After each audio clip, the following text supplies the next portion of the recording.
Hello everyone, good morning. এখন বাজে সকাল 1:30। এখন থেকে আজকে ব্লগটি শুরু করছি। সকালে তো বাসি কাজ কমপ্লিট হয়ে গেছে, কারণ আমাদের 7টার মধ্যে A to Z কাজ কমপ্লিট হয়ে যায়। আর আজকে দেখো মাম্মাম সুন্দর করে পুজো দিয়ে দিয়েছি।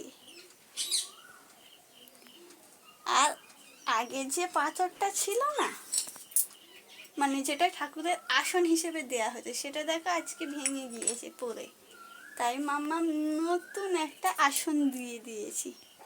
আমি তো আসন সেলাই করতে পারি, মানে কুশিকাটির কাজ পারি, কিন্তু ডিজাইনটা কি করব সেটাই বুঝতে পারছি না। সেই জন্য করে, আর আমার ফোনে নেট থাকে না, যেহেতু আমি ভিডিও করি, তাই জন্য করে আমি আর আসন সেলাইও করতে পারি না। বাট এমনিতে সময়ও পাই না, সংসারের কাজ থাকিয়ে তারপরে ভিডিও, তারপরে এডিটিং, আর তার উপরে যদি আসন, হ্যাঁ করা যাবে, বাট নেটটা এতে থাকে তাহলে করা যাবে। আর দেখো মাম্মাম কি সুন্দর করে পুজো দিয়ে দিয়েছে। মাম্মামরা যে কাজগুলো করে সে কাজগুলো কি সুন্দর গুছিয়ে করে, বাট আমি পারি না। রাতে যখন রান্না বসিয়েছিলাম না, তখন ভাতের চালটা একটু কম পরিমাণেই নেওয়া হয়ে গিয়েছিল, যে কারণে আজকে দেখো আর পান্তা ভাত হয়নি। আর সকাল সকাল আমি দুটো খুদের ভাত বসিয়ে দিয়েছি। অনেকেই ভাবছো খুদ আবার কী জিনিস, এটা কিন্তু শুধুমাত্র আমাদের গ্রামে গঞ্জের মানুষরাই বুঝবে। মানুষদের আর বুঝে কাজ নেই বাপু। তো ঝটপট করে আমি আগে বাসি কাজকর্মটা কমপ্লিট করে নিয়েছি, নিয়েই আমি আগে ভাতটা বসিয়ে দিয়েছি। বেলা হয়ে গেলে যে আবার আমার রান্নার দেরি হবে। আর এদিকে দেখো একটা কাকু চলে এসছে গুঁড়ো নিতে। ওদের নাকি অনেকগুলো হাঁস আছে, আর জানো তো ওদের রাজহাঁস আছে।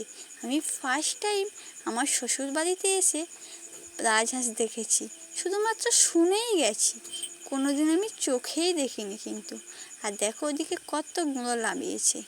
আগের বছরে যে চালগুলো করা হয়েছিল না, সেই গুঁড়োগুলো রয়ে গিয়েছে। আর জানো তো কেমন যেন একটা পোকা পোকা মতো হয়ে গিয়েছে। ওই কাকুটা বারবার বলছিল যে গুঁড়োতে পোকা হয়ে গেছে। একদিন ধরে এই কাকুটা আসছে, কিন্তু মায়েদের যে সময় হয় না, সব সময় নিজেদের কাজ নিয়েই ব্যস্ত থাকে, তাও বাবা মাঠের মধ্যে থাকে। আর এই কাকুটা জানো তো বাড়ির থেকে ঘুরেই চলে যায়, একদিন বস্তা নিয়ে রেখে যায়, একদিন পাল্লা বাটখারা নিয়ে রেখে যায়, এই করে। দেখো বাবার কাণ্ড, একেবারে কত মাছ কিনে নিয়ে চলে এসছে। 1 ঘন্টার মাথা দেরি হয়ে গেছে, তারপরেই দেখো পুরো 1 কিলো মাছ নিয়ে চলে এসছে।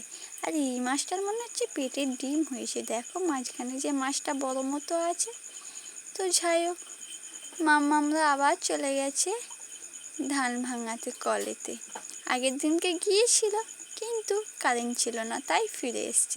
মাছ নিয়ে খেলা করতে কিন্তু দারুণ লাগে, আর সেই ছোটোবেলাটা আমার মনে পড়ে গেছে। তাই মাছ কাটা ফেলে রেখেই ভাবলাম একটুখানি মাছটা নিয়ে আদর করে দিই।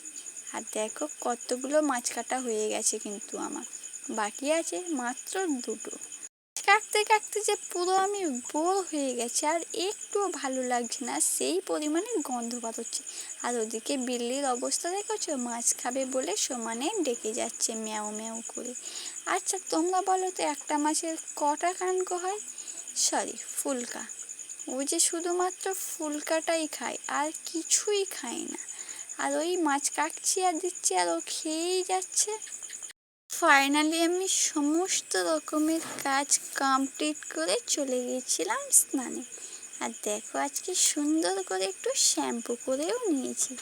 আজকে বৃহস্পতিবার, শ্যাম্পু করতে নেই জানি, তাও চুলটা যেন কেমন একটা হয়েছিল। বর্ষাকালের ওয়েদারে চুল যে কিভাবে শুকাবো এই এক মহা জ্বালা হয়ে গেছে। আর তারপরেই দেখো আমি সুন্দর করে একটু সিঁদুর পরে নিচ্ছি। বৃহস্পতিবার সিঁদুর না পরলে হয়? আর স্নান করার পরে আমি আগে ফার্স্ট টাইম সিঁদুর পরি, আর তারপরেই কিন্তু ঘর থেকে বাইরে পা রাখি। প্রতিদিনের মতো আজকেও পরে নিলাম। আর ওই যে তারপরে একটু শাঁখা পলাতে ঠেকিয়ে নিয়ে মাথায় ছুঁয়ে নিলাম। তারপর দেখো তো আমার মুখটা কেমন লাগছে, আগে কেমন লাগছিল আর এখন কেমন লাগছে। সিঁদুর পরলে মুখটা কিন্তু খুব উজ্জ্বল উজ্জ্বল লাগে। আজকে রান্না করতে গিয়ে পুরো জীবন কয়লা হয়ে গেছে সবারই, সেটা তোমরা আমার ভিডিও দেখে বুঝতেই পারছো। দেখো চারিদিক থেকে ধোঁয়াকার হয়ে যাচ্ছে, কিছুতেই উনুন ধরাতে পারছিলাম না। আর মাম্মামও শেষ পর্যন্ত হার মেনে নিয়েছে। তারপরে মাম্মাম রেগে গিয়ে বলল যে তুই গ্যাসে চলে যা, ভাতটা এইভাবেই হোক। আর এদিকে আমার বর পাইপটা পুরোপুরি খুলে দিয়েছে, শুধুমাত্র দেখতে চাই যে ওটার মধ্যে কি আছে। আর দেখো কত ধোঁয়া বাড়ছে, আর ওই যে দেখতে পাচ্ছ ওটার মধ্যে ওই সবগুলো জমেছিল বলে যে কারণে একটু উনুন জ্বলছিল না আর ধোঁয়াও কাটছিল না। সমস্ত ধোঁয়া নিজেদের মুখের মধ্যে চলে আসছিল আর চোখ জ্বালাও করছিল সেই পরিমাণে। তারপরেই কিন্তু জিনিসটা ঠিক হয়েছে। তো যাই হোক, আমি গ্যাসে সুন্দরভাবে মাছটা ভেজে নিচ্ছি, আর ওদিকে ওদের মতো ওরা কাজ করেই যাচ্ছে। পরে যদি ঠিক হয় তারপরে আবার উনুনে দেখা যাবে। আর সব কিছু নিয়ে চলে এসেছি মাম্মামের বিছানার ওপরে। এখনও এতগুলো মাছ পড়ে আছে, কখন যে ভাজি। আর এদিকে আমি সুন্দর করে ঢেঁড়স আর আলু কেটে নিয়েছি। সমস্ত রকমের মশলার জায়গা মাম্মামের বিছানার ওপরে চাটাই পেতে রেখে দিয়েছি। গ্যাসে করতে কত দেরি হয়, একটুও ভালো লাগে না। যে কি করব, সমস্যায় পড়ে গেছি আজকে। আর আজকে অনেকটা পরিমাণে দেরিও হয়ে গেছে জানো তো। সব গুছিয়ে বসতে একদম যা তা অবস্থা হয়ে গেছে। তার উপরে যদি জোড়া উনুনে দিতে পারতাম খুবই ভালো হতো। আর আকাশের অবস্থা যে একটুও ভালো নয়। বলতে বলতেই দেখো আকাশ পুরো ঘিরে কালো অন্ধকার হয়ে গেছে। আবহাওয়াটা কিন্তু মারাত্মক লাগছিল দেখতে। আর আমার তো মনে হচ্ছিল একটু ওখানে নাচতে শুরু করি। কি করব, এখানে যে শ্বশুর বাড়ি, তাই নাচলে একটু লজ্জা বোধ করে। দেখো জল হয়ে রাস্তাঘাটের অবস্থা দেখো, আর তার উপরে গিয়েছে গরু ছাগল। আর মানুষ তো আছেই বটে, কাদাতে পা ফেলার জায়গা নেই। এবার মনে হয় পা দুটো হাজাতে ধরবে। আমার জানো তো কখনো পায়ে ঘা হয় না, এবছরে হয়তো ফার্স্ট টাইম হবে। আর দুপুরবেলা খাওয়া দাওয়া কমপ্লিট করে আমি একটা চিন্তার মধ্যে পড়ে গেছি যে জামাই ষষ্ঠীতে আমি কোন শাড়িটা পরে যাব। কতগুলো শাড়ি বের করছি কিন্তু একটাও পছন্দই হচ্ছে না। ভাবছি কোনটা ছেড়ে কোনটা পরবো। ওই যে বসে পড়েছি সব কিছু দেখতে, আগে থেকে গুছিয়ে নিলে সেই দিনকে যেতে একটু সুবিধা হবে। আর ফার্স্ট টাইম আমাদের জামাই ষষ্ঠী বলে কথা, একটু তো আনন্দ থাকবেই। দেখো গালে হাত দিয়ে ভাবতে বসে গেছি। তো চলো একটা আইডিয়া ভেবেই নিয়েছি, একে একে গায়ে ফেলে দেখবো কোনটা মানায় সেটাই পরে আমি যাব। আর তোমরা বলো তো ওই শাড়ির মধ্যে কোনটা পরলে আমাকে ভালো লাগবে। তো চলো গায়ে ফেলে দেখি। প্রথমে আমি লাল শাড়িটা পরে দেখি কেমন লাগে।